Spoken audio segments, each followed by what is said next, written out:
So just yesterday, Mayor Garcetti from LA announced that he's given $24 million. Anti-poverty program would give cash to LA residents. This is how it works out. You have to have been affected by COVID.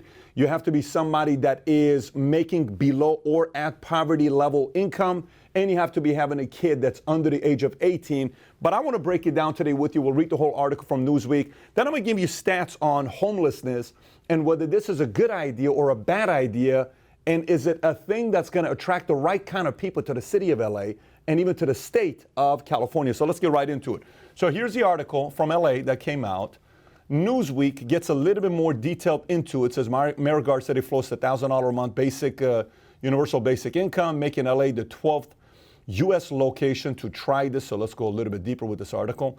LA Mayor, $1,000 a month to poor local families for 1 year. Similar proposals have been tried in at least 12 different cities since 1968 and are also gaining interest amongst other U.S. mayors. Garcetti's proposal would allocate $24 million of the city's budget towards a program called the Big Leap, an acronym for Basic Income Guaranteed LA Economic Assistance Pilot. The program would give $2,000. We already read that. The families could then spend the cash however they please. Garcetti said he hopes the program could provide a model for similar anti-poverty initiatives in other cities. This is him saying we have to end America's addiction to poverty. I don't know what he means by that. Meaning like we're addicted to having more poor people or that people are addicted to being poor. There's a couple different ways you can interpret that statement with. For families who can't think past the next bill, the next shift, the next health program that they have, we can give them the space to not only dream of a better life, but to actualize it. Similar programs have been floated in at least 4 other LA city districts, according to LA. Garcetti's program would be the 12th. Since 1982, Alaska has given its citizens an annual check ranging $1,000 to $2,000. The money comes from the Alaska Permanent Fund, a state-owned investment fund financed by state's oil revenue. And this is different because you have to keep in mind that a lot of my friends who were at Fort Wainwright, which is in Alaska, they used to get that check. It's a way of keeping citizens because most people don't want to move to Alaska. So they want to retain them, they want to keep them.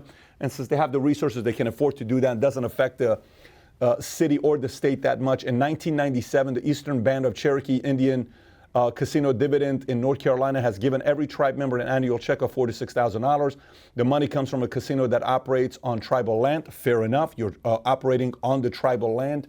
From 1968 to 1974, various U.S. cities and regions have given basic incomes to approximately 7,500 people. The regions that have included Denver, Colorado, Gary, Indiana, Seattle, Washington, Iowa, Jersey, Carolina, Pennsylvania, according to Vox.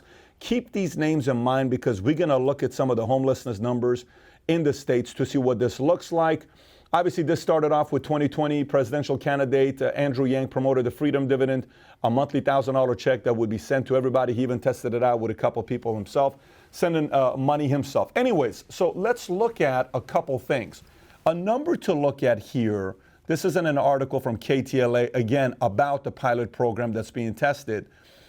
Mike Arnold, who's the president and CEO of Midnight Mission, which provides beds, meals, and drug rehabilitation services on Skid Row, which we've been many times, calls the proposal great news, but worried the dollars would taper off after 1 year. Let's take a look at this. Arnold points to New York City, which has roughly the same number of homelessness residents as LA, and spends about $1 billion a year to address this crisis. Currently, only about 25% of LA County's 66,000 homeless residents are benefiting from the available resources. Fine. If we look at the data from security.org, this is a recent article of 10 days ago, State of Homelessness in 2021 Statistics, Analysis, and Trends. I'm going to put the link below for you to read because this is fantastic data that's educating us of where we are today, right? It's telling you that homelessness from 2016, we had 549. 2020, we had 580, and this year we're well over 600 because of what happened with COVID. But if you go lower here, this shows homelessness people per 100,000 by state. Look who's at the top. DC, 898 per 100,000. New York, 464. Hawaii, 453. California, 406. Oregon, 345. Have you noticed the trend here? Washington, 299. Alaska, 264. All of these guys, not all of them, but Alaska tried it, Washington tried it, Oregon, California, New York, the dividend program to give homeless people incomes, right? They've tried it, and their homelessness keeps increasing. Nevada, Vermont, Colorado, New Mexico, Maine, Arizona. So you look at this data and it's like, okay, why are these states having higher homelessness than other states? Then if you go lower and you look at some of the states that are decreasing on the ranking, you'll notice that California is, where's California at? California keeps increasing, 6.2%.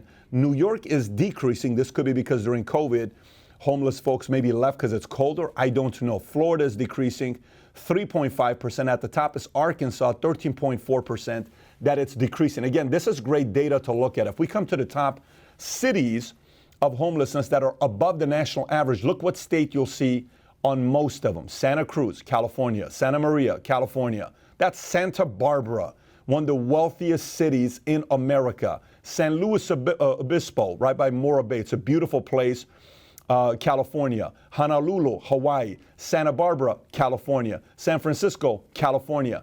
5 out of the top 6, California. Seattle, Washington. Springfield, Massachusetts. Sacramento, California. Fort Pierce, Florida, which is south of Melbourne, I believe, and north of, I want to say, Jupiter, Palm Beach. That's where Fort Pierce is at. And again, it's a warm area, so people want to go there.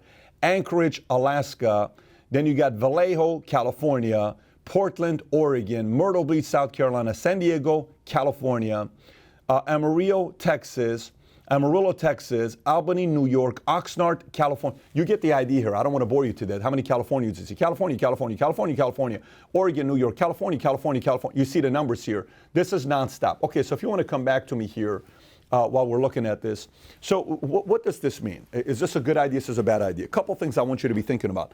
When it comes down to government, what is the role of a government? And what kind of when I say government, it could be city, state, and countries, right? What role do governments play in attracting people, and what types of people? You have incentives, you have where you punish. Let me explain. If you punish entrepreneurs way too much, they go to a different state. If you punish criminals too much, maybe people come to want to raise their families there because they feel safer. If you punish job creators, they leave.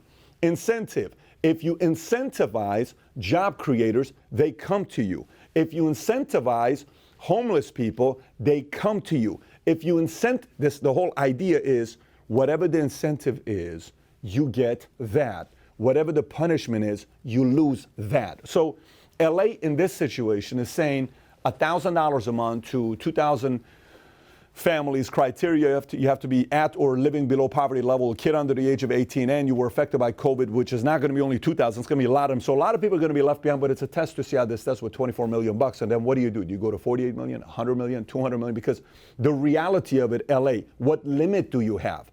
Is 24 million enough? So now the debate becomes, that's nothing. We need more. So we go 50. That's nothing. We need more. 100. That's nothing. We need. Still billion. That's nothing. So it's always going to be, that's nothing, we need more. That's nothing, we need more, until eventually the city and the state goes bankrupt. It's kind of how everything works out, right? In family, when I started making money my first time around, I got calls. Hey, Pat, hey, man, I hear you're killing it. Can I have lunch with you? No problem. Hey, bro, I'm really going through tough times, man. You mind just, lending me $1,000? Oh, shoot, I feel, absolutely, bro. Here you go. Hey, man, you don't understand. I'm going through really tough times. Or you mind lending me $500? Yeah, I'll give it back to you. $500, $200, $800, $700. This kept happening. And then my dad one day sat me and I says, Pat, what are you doing? He says, you realize every time you keep giving money away, word of mouth is, call Pat. He's giving money away. You're inviting people to keep calling you to ask for money. But here's the problem, Pat. I said, what's that? The moment you stop paying those people you paid, as much as they like you, they turn on you like this, and they'll become your biggest enemies. He says, if you don't give from the beginning, at least you manage the expectation, and they say, don't go to Pat, he's just not going to give you anything, but he's cool. You understand how this thing works out, right, with the states? So California is essentially saying, come on down, we'll give money away to you. All they're doing is they're putting a target on their backs, because imagine how many other people in America are struggling. They're saying, let me tell you something, man. California is doing this. California is doing this. Let's get a one-way ground. I'll do it. Let's get a one-way ground. Let's go to LA. Let's go to LA. Let's go to LA. Homelessness keeps coming into LA. So folks in LA, if you're watching this, I am not telling you it's a good thing, it's a bad thing. Here's what I am telling you.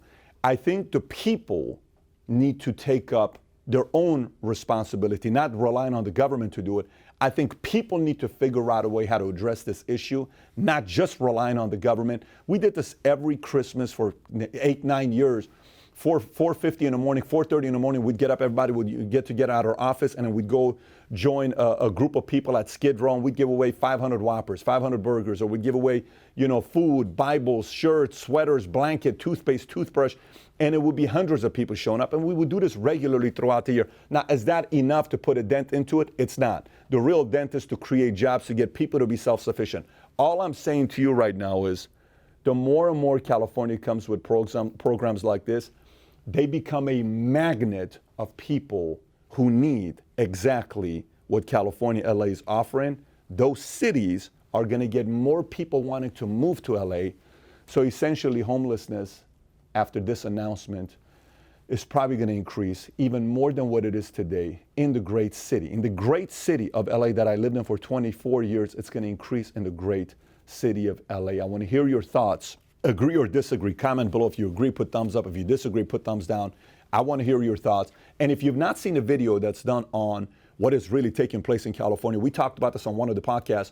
If you've not seen it, click over here to go watch the video. On Others in LA, this was a video that was in September of last year talking about the challenges taking place in LA with homelessness. Having said that, have a great day, everybody. Take care. Bye-bye.